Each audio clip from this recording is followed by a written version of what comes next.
हाय बच्चों, आज हम पढ़ेंगे सेमुसी का भाग 1 प्रथम पाठ सूचि पर्यावरणम। ठीक है।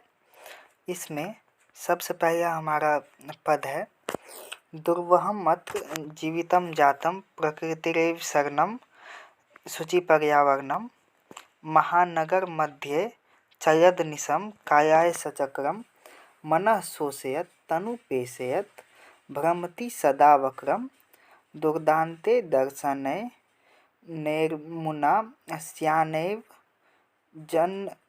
जनग्रसनम सूचि पर्यावरणम। ठीक है। तो इसका अर्थ है कि यहाँ पे जीवन दुर्भर हो गया है। जैसे दुर्वहम अत्र जीवितम जातम, तो यहाँ पे जीना दुर्भर हो गया है। अब प्रकृति ही सहारा है। ठीक है। और प्रकृति को पवित्र हो, ये कहा जाता है। मतलब सूचि पर्यावरणम का अर्थ है कि प्रकृति पवित्र हो। ठीक है। फिर महानगर में जो दिन रात चलता हुआ लोहे का पहिया है, जो मन को सुखाता है और शरीर को पीसता है, मनः शोषयत तनु, इसका अर्थ है। ठीक है। तो उसके बाद आता है कि भ्रमति सदा वक्रम, मतलब हमेशा जैसे वक्र टेढ़ा चाल चल रहा है। ठीक है। और इसका जो भयंकर दांत है, इससे जैसे लोगों का विनाश ना हो जाए, जो कि है जनग्रसनम, स्यानेव जनग्रसनम। तो उसका यही अर्थ है कि लोगों का विनाश ना हो जाए और सूचि पर्यावरणम मतलब पर्यावरण शुद्ध हो। ठीक है।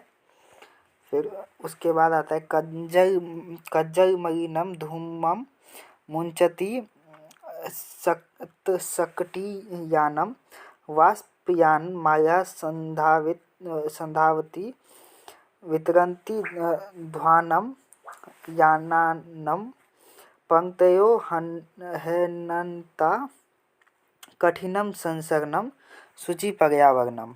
ठीक है। तो इसका अर्थ है कि सैकड़ों मोटर गाड़ी काजल जैसा काला धुआं छोड़ रही है। रेलगाड़ियाँ कोलाहल करती हुई दौड़ रही हैं।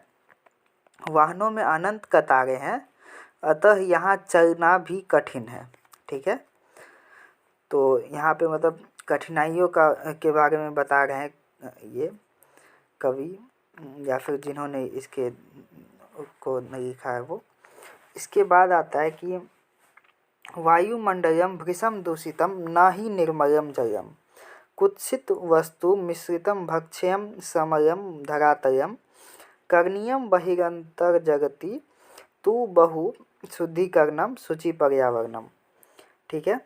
तो इसका अर्थ है कि वायुमंडल अत्यधिक प्रदूषित है, जल भी निश्चित रूप से स्वच्छ नहीं है, खाद्य पदार्थों में बुरी चीज़ों की मिलावट है।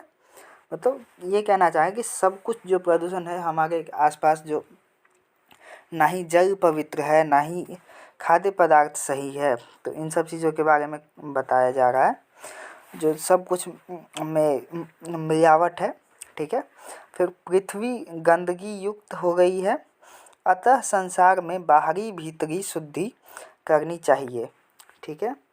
तो वही शुद्धि करने के लिए कह रहा है, वही पर्यावरण पवित्र हो, ये कहते हैं सूचि पर्यावरण से।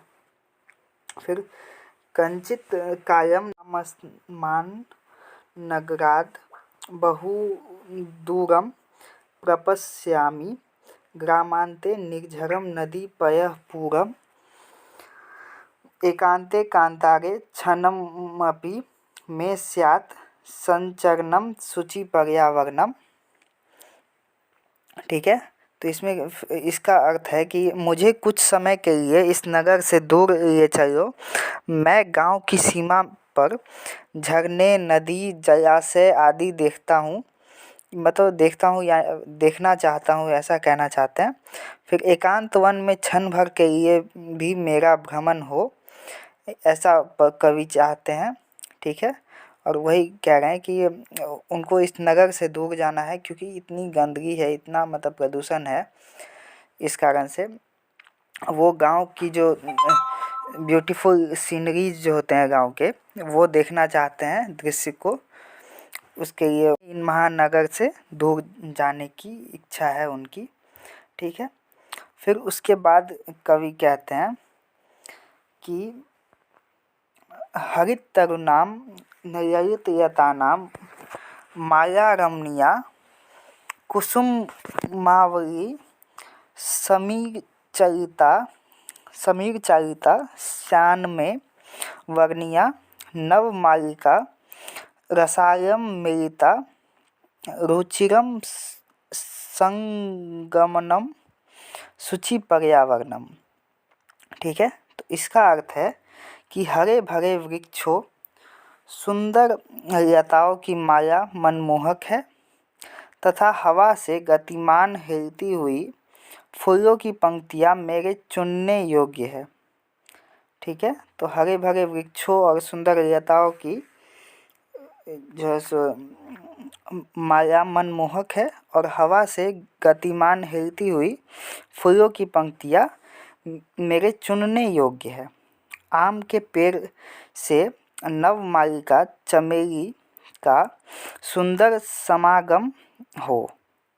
ठीक, ये सब जो एक खूबसूरती होती है, ब्यूटीफुल नेचर, मतलब नेचर की जो खूबसूरती होती है उसके बारे में वो एक्सप्लेन कर रहे हैं कि ऐसे हरे भरे वृक्ष हैं, सुंदर लताएं बहुत मनमोहक हैं और हवा से फूलों की पंक्तियाँ जो मेरे चुनने योग्य हैं। आम के पेड़ से नवमालिका का सुंदर समागम हो, ये सब उनकी इच्छाएं हैं। ठीक है, और उसी का ये ऐसा दृश्य भी दिया है। उसके बाद है अई चल बंधो खग कुल कलरव गुंजित वन देशम पूर्व कलरव संभ्रमित जनेभ्यो धृत सुख संदेशम चाकचिक्य जायम नो कोरियाज जीवितर सहर्नम। ठीक है, सहर्नम, इसका अर्थ है कि हे बंधु, पक्षियों के मधुर कलरव चहक से गुंजित वन प्रदेश में चलो, नगर में कोलाहल से भ्रमित लोगों के लिए सुख संदेश धारण करो। मतलब वो अपने बंधु से कहते हैं कि पक्षियों के मधुर चहक से गुंजित वन प्रदेश में चलो और नगर में कोलाहल से भ्रमित लोगों के लिए सुख संदेश धारण करो। मतलब लोगों को बताओ कि कैसा ये दृश्य होता है प्रकृति का, और चकाचौंध भरी दुनिया का जो जीवन का जो रस है, रस का हरण नहीं करे। ठीक, चकाचौंध भरी दुनिया जीवन रस का हरण नहीं करे। जीवन का जो आनंद होता है, ये हमारे आसपास जो चकाचौंध भरी दुनिया है वो उस रस का हरण कर देती है। तो यही इनकी इच्छा है कि ऐसा ना हो। ठीक, फिर इसमें आ जाता है कि प्रस्तर तले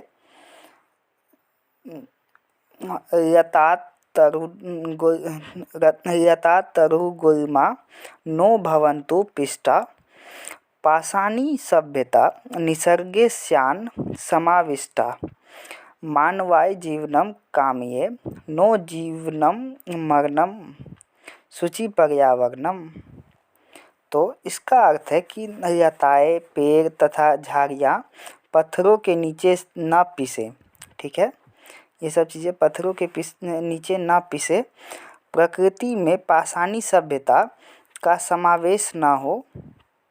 ठीक है, पाषाणी सभ्यता जो थी उसका समावेश ना हो और मानव के जीवन की कामना, क्योंकि ऐसे ही चलता रहा तो फिर से जो है सो आ सकता है पाषाणी सभ्यता। क्योंकि आप जिस तरह से डिस्ट्रैक्शन हो रहा है डेवलपमेंट के नाम पे, तो ऐसा ही चलता रहा तो फिर एक समय ऐसा आएगा जो जितना रिसोर्स है हमारा ख़त्म हो जाएगा, फिर हमको वही स्टोन एज में जाना पड़ जाएगा। तो यही ये चाहते हैं कि ऐसा ना हो। मतलब वो मानव के लिए सही जीवन की कामना करते हैं और मृत्यु की कामना नहीं करते हैं, ठीक है। और लताएं, पेड़ तथा झाड़ियाँ पत्थरों के नीचे ना पिसे, इनसे वो, इन बातों से वो यही दर्शाना चाहते हैं, ठीक है। तो यहाँ पे हो गया हमारा चैप्टर कंप्लीट। ये उस चैप्टर का कुछ शब्दार्थ है, ठीक है। इन सभी शब्दार्थों को आप जो है सो देख लीजिएगा।